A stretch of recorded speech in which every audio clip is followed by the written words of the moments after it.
सम्पूर्णलाई नमस्कार। म विजय गुरुङ। कता हरायो भन्नु होला, हराएको छैन, म यतै छु। देश तथा विदेशमा बस्नुभएका सम्पूर्ण नेपाली दाजुभाइ तथा दिदीबहिनीहरूमा good morning, good afternoon, good evening. ठाउँ अनुसार समय पर्छ, त्यसकारण अब नेपालको स्थिति भन्नुपर्दाखेरि अहिले नेपालमा चुनावी माहौल एकदम चलिरहेको छ, चर्केको छ।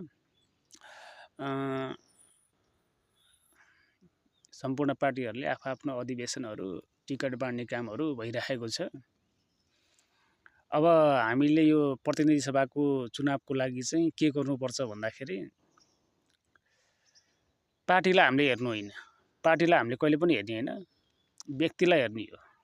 कुन व्यक्तिले कस्तो काम गरेको छ त्यो व्यक्तिलाई हेर्नुपर्छ र आफ्नो गाउँ ठाउँको माग के हो, एजेन्डा के हो, हाम्रो गाउँको आवश्यकता के छ, आफ्नो ठाउँको आवश्यकता के छ, हो त्यो माग चाहिँ हामीले राख्नुपर्छ। त्यो नागरिकको एउटा अधिकारमा पर्छ। त्यसकारण म चाहिँ के भन्छु भन्दाखेरि अब पनि जति पनि नेतागणहरू हुनुहुन्छ उहाँहरू आउनुहुन्छ होला, तपाईँको घर दैलोमा आउनुहुन्छ। तपाईँले चाहिँ केही पनि गर्नु पर्दैन, एउटा नेपाली कागज निकाल्नुहोस्, तपाईँको माग के हो, तपाईँको आफ्नो व्यक्तिगत माग चाहिँ होइन है, तपाईँको ठाउँको माग के हो, तपाईँको आवश्यकता के हो त्यसलाई चाहिँ एउटा नेपाली कागजमा लेखेर राख्नुहोस्। नेपाली कागजमा लेखेर राखेपछि त्यहाँ चाहिँ जो आउँछ प्रतिनिधि सभाको चुनावमा लड्नको लागि उम्मेदवार भएर आउँछ, उनीहरूलाई सिग्नेचर गराउनुहोस्। यदि यो कुरा पारित होस् नहोस् त्यो फेरि म भन्दिनँ है, सरकारले पारित गर्ला नगर्ला त्यो ठाउँमा छ।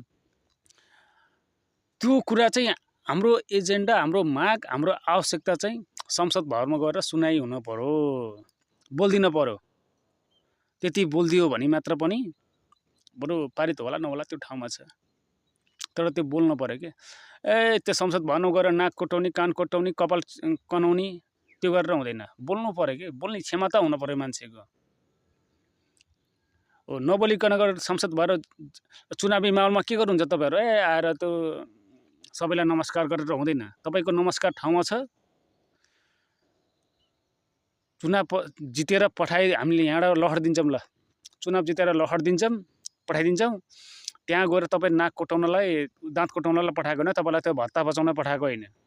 जनताको एजेन्डा, आवश्यकतालाई पुरा गरोस्, बोलिदियोस् भनेर पठाएको हो त्यहाँ हो। त्यसकारण त्यो कुरामा गर्छ भने गरिदिनुहोस्, होइन भने यदि त्यो बोल्न सकेन, यहाँबाट जिताएर पठायो, बोल्न सकेन भने त्यो मान्छेलाई चाहिँ यहाँ ल्याएर जुत्ताको माला लाएर कुले लाम ठोकेर घोक्रे ठ्याक लाउनुपर्छ।